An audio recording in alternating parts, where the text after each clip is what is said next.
The policeman has to know the laws, and he's not allowed to beat you up anymore. But then it's the gendarme. That's his job. And then the dog fills the second half of that rule. That rule that says you need to have 10 years of school and to know a foreign language. Uh, it's really funny because I repeated everything that I had to say a bunch of times, but I still forget. But anyway, I work with cars. Woo! Anybody else here work with cars? Woohoo! There you go. And that means I'm usually the go-to guy that gets asked questions. Oh, which car should I buy? Which car is the best? Any tips or tricks for buying a second-hand car? And I always tell them, never buy a car that was in its first model year. No, because the engineers haven't figured shit out yet. Don't buy a car from somebody when you ask it about service history, they go like, I don't know. And guess what I did? I didn't listen to any of my own fucking rules, and I bought a shitbox. And the moment I saw it, I fell in love with it. It's a van, it's practical. It was so fucking practical. I noticed, it's kind of hard to miss this one, but the clutch pedal, if you press it down and hold it down for more than 5 seconds, it didn't come back up. As a former engineer and project manager, I created a plan.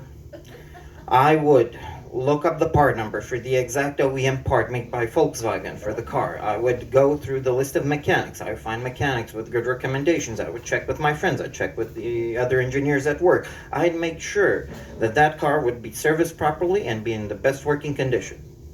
As a Romanian, I took a piece of string, tied it to the pedal, zip-tied it to the steering rack, and every time I needed to push the pedal, I turned the pedal in, pull it up, change gear. Super quick gear shift. As you can probably tell, I believe I'm a pretty good driver. More than average. Above average driver. Just like 88% of people, I think I'm an above average driver.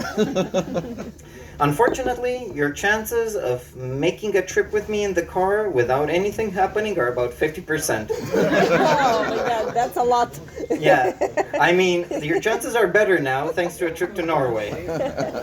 On that trip to Norway, a lot of stuff happened. We had to get going, I had to pick a lot of people up, and on the way there, I hit a puddle. Lights started popping up on my dashboard. I'm like, meh. Car still runs. We keep going. I get to the place. I stop. I wait for people to get in the car. The car doesn't start anymore. I'm not even kidding. This is exactly what happened. And I'm like, well, at least I'm next to a friend's house. Guess I'm leaving it here. Leave the car there. Next thing you know, replan everything. We need to rent a car. Some people believe that if a car looks like an SUV, it has four-wheel drive. Some people have booked a car that looks like an SUV. When 5 people going on a trip to Norway expecting to ski see a Toyota Yaris Cross in front of them for a 400-kilometer drive, you realize it's not going to be a fun drive. But the story continues. And suddenly, after being cramped in that car, you start thinking about the nature of existence. And you realize the Twilight Zone isn't only a TV series made in the 80s in the US. It's a place in Norway where paranormal things start to happen, where cars don't behave as they should.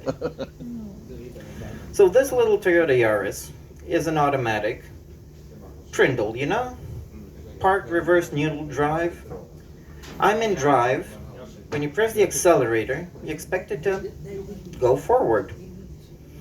I was pressing the accelerator, and we were going backwards. Reasoning being, we were up on a hill. And everything was fucking ice. And I mean smooth ice, perfectly. Fucking teenagers in ADV going up and down. One of them even wanted to pull us out of the fucking slope. Didn't work that way.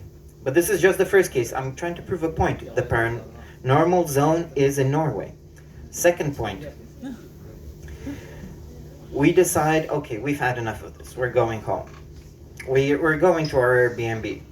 Are we going to take the long way around or are we going to take the shortcut? That saves us 40 minutes. We're going to take the shortcut. That saves us 40 minutes. But it's the paranormal zone where things are not what they appear to be. And in that shortcut, we start going. I feel like I'm going 30 kilometers an hour because we're in a fucking snowstorm. I look down at the clocks. It says we're going 40, 50 kilometers an hour. And I'm like, that's fucking impossible. I see those little carrots on the side of the road passing me as if I'm walking next to them. What the fuck is this? Second point. So, 40 on the dashboard, 25, 30 in real life. Third thing. A curve to the left comes. I pull the steering wheel. What do you expect the car to do? Turn. Turn. Nope, not in the paranormal area. A car in the paranormal area will not turn when you turn the steering wheel. We went straight for the snowbank. Boom. We went into it harder than Trump went into his speeches about immigration. I don't know why I threw that in there. So, now we get back to the part about the shortcut. 40 minutes turned into 4 hours. That's a hell of a shortcut. Great job. After 4 hours, the pickup driver comes and picks us up, and we get in the car. We're in the little cramped car in the back, freezing our asses off. And through the windshield, we look through the back window of the tow truck, and we see this 19-year-old. I mean, he was good at putting a cable around the car and pulling it up, but at the same time, we're in an icy road, very icy road. And this guy is sexting with his girlfriend, not paying a fuck to anything. Like a true man. You only live once. The way things go is weird. Every place has their own little quirks. Right now, in Romania, there's still a bit of quirks. For example, you always think about the past times. There's always people that say, "Oh, it was better in the good old days. It was better in the golden era." But they forget things were kind of shit. Food was kind of scarce. The healthcare system was kind of fucked. So there's stories like a guy that had diarrhea, because you get diarrhea sometimes, and he goes to the doctor. And the doctor looks at him. He does a few tests, and he says, "Oh, yeah, you have an intestinal worm. You'll need to get that one fixed." "Oh, doc, what do I do? What do I do?" "Well, you'll need to come in tomorrow. Bring in half a kilo of biscuits and half a kilo of oranges." "Okay, I gotta give him something, you know." Yeah, you can't get a good service without bribing the doctor, because it's still communist Romania. Comes over the next day, half a kilo of biscuits, half a kilo of oranges. Doctor looks at the bags, checks to make sure the biscuits are soft, the oranges, they're orangey. Okay, take off your clothes, butt up on the table. Yep, right over there. Good. Starts taking one of the biscuits, looks at it, shoves it in the guy's ass. Takes the orange, peels it, takes a slice of orange, shoves it in the guy's ass. Biscuit, orange. Biscuit, orange. Biscuit, orange. Half a kilo of biscuits, half a kilo of oranges later. He looks at the guy that's going like, "Oh, tomorrow 1 kilo of biscuits, 1 kilo of oranges. We need to get rid of this worm, okay?" "Yes, doctor. This is the treatment. This is the treatment. This is how it says in the rules." "Okay, doctor, okay."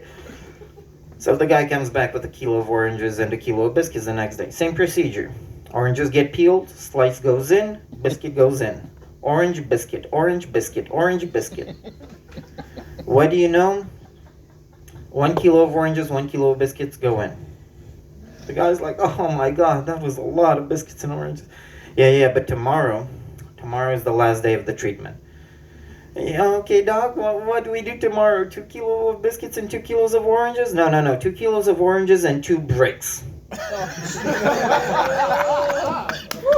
Bricks? I mean, the biscuits were soft, but the bricks? Anyway, the treatment's a treatment, you know? You gotta go through with the process, because otherwise you don't get the best results. He shows up the next day with 2 kilos of oranges and 2 bricks.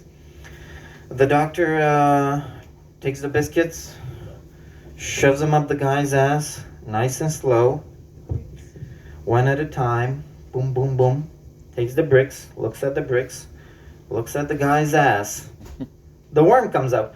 No more biscuits, and shwam! That's how we used to.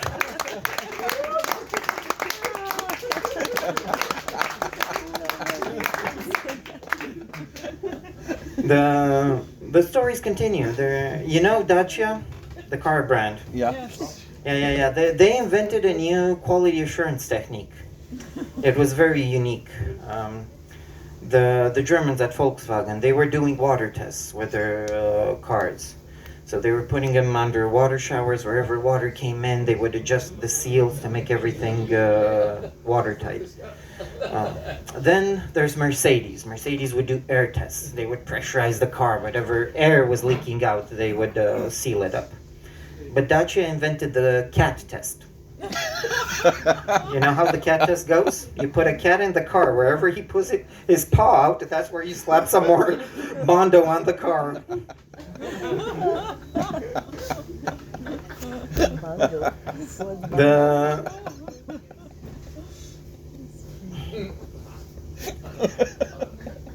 The stories continue.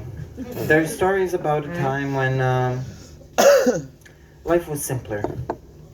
You wouldn't need to worry about, what brand of cereal will I buy from the store?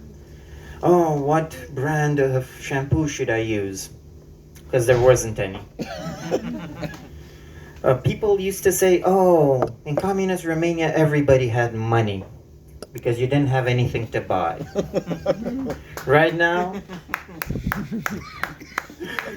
I see 2 claps from people that have lived in places like that. Right now, you have a lot of choice, but you have no money. What's the difference? Same. So that's why people are now thinking, what should we do? Should we go more towards socialism? Or should we go back to beating our wives? Oh, shit. Thank you.